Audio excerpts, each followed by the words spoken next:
Bonjour à tous, je suis très contente de vous retrouver aujourd'hui dans une nouvelle vidéo et dans cette vidéo je vais vous parler de ma dernière lecture en date et il s'agit de Rock and Purple de L.J. Burton, édité aux éditions BMR. Donc je remercie le site internet français NetGalley France ainsi que les éditions BMR de m'avoir permis de découvrir ce livre.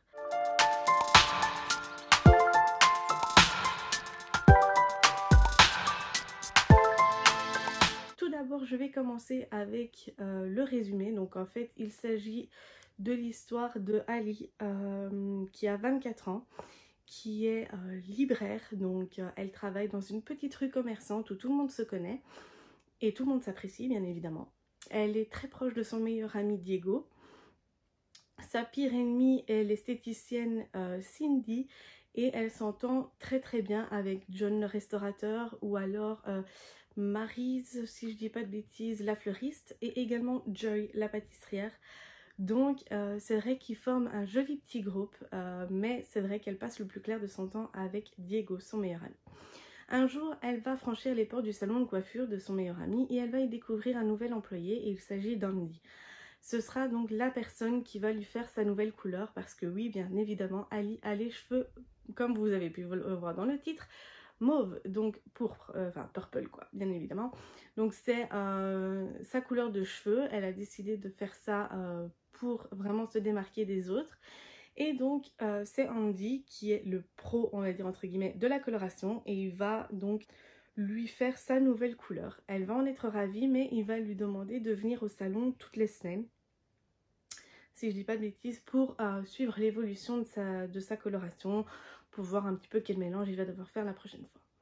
Donc Andy est un personnage qui est très, comment dire, très énigmatique, qui parle à personne, il aligne jamais plus de 2 mots à la suite et donc c'est vrai qu'il va intriguer pas mal de monde, il fait venir pas mal de femmes au salon et donc c'est vrai que c'est le genre de gars grand, brun, torturé, tatoué, jaloux, possessif et des trucs comme ça, vraiment le genre de, entre guillemets, bad boy, mais très attachant à sa manière. Parce que voilà, quand on apprend un peu plus à connaître son histoire, on comprend pourquoi il est comme ça et pourquoi il s'est créé cette carapace vis-à-vis des gens. Ali, elle a également un très lourd passé, enfin un lourd passé. Elle a perdu des êtres chers et je vais pas trop vous raconter de détails parce que j'ai pas trop envie de vous spoiler l'histoire. Mais donc ce livre suit l'évolution de la relation entre Ali et Andy où bien évidemment on se doute bien qu'il va y avoir un rapprochement à un moment ou à un autre. Et voilà, moi j'ai vraiment beaucoup aimé ce livre, j'ai adoré l'histoire, j'ai adoré le style d'écriture, encore une fois c'est aussi un livre que dès que je l'avais en main je ne pouvais pas m'en empêcher de le garder pour connaître la suite de l'histoire. Et c'est vrai que moi mon personnage préféré bien évidemment c'est Andy parce que Andy est vraiment le genre de personnage que j'adore lire dans les livres. Et en plus de ça, ce que j'ai beaucoup aimé dans cette histoire, c'est que ce n'est pas une histoire entre ados qui sont encore à l'école ou à l'université. C'est vraiment entre adultes, donc elle a 24 ans, elle va sur ses 25 ans et lui il a déjà 28 ans. Donc c'est vrai que c'est une histoire où il y a quand même un peu plus de maturité et ils sont déjà au travail, dans le monde du travail et tout ça. Donc c'est vrai que ça me plaît beaucoup aussi.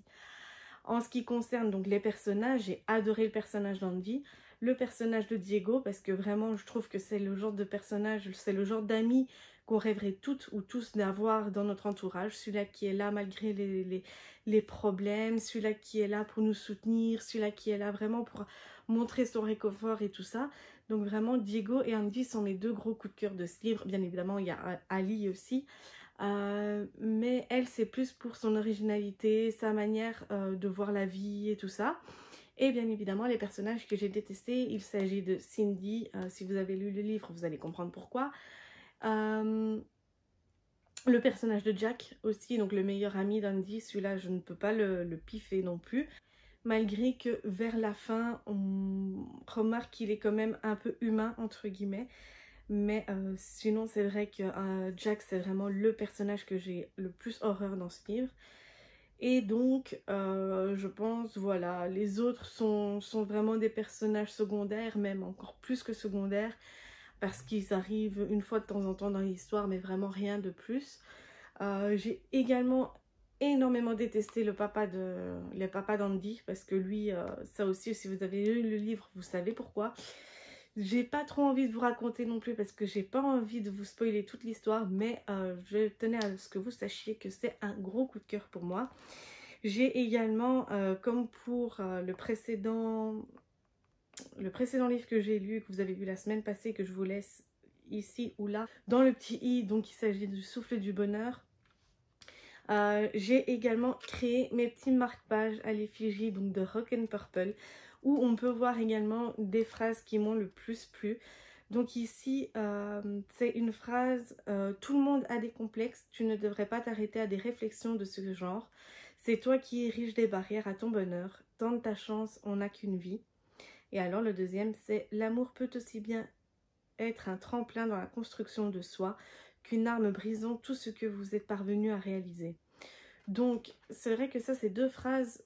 Il y en a bien d'autres, hein, mais le reste c'est un peu trop long pour aller sur des marque-pages. Mais ça, c'était deux phrases que j'avais absolument envie de garder. Et en plus de ça, j'ai trouvé que les faire en mauve comme ça faisait un petit rappel au livre. En ce qui concerne la couverture, bon, la couverture, elle est très jolie, dans le style du titre du livre. Voilà, donc j'ai beaucoup aimé. Je dirais pas que c'est un gros coup de cœur, mais je dirais que c'est quand même un petit coup de cœur, vraiment. Si je réussis à me le procurer en version papier, je serais bien contente qu'il rejoigne ma bibliothèque. Donc voilà les amis, cette vidéo est maintenant terminée, j'espère qu'elle vous aura plu. N'hésitez pas à me dire dans les commentaires si vous aussi vous avez lu ce livre et ce que vous en avez pensé, ou au contraire si je vous ai donné envie de le découvrir. Sur ce, je vous dis à la prochaine pour une nouvelle vidéo. Bisous!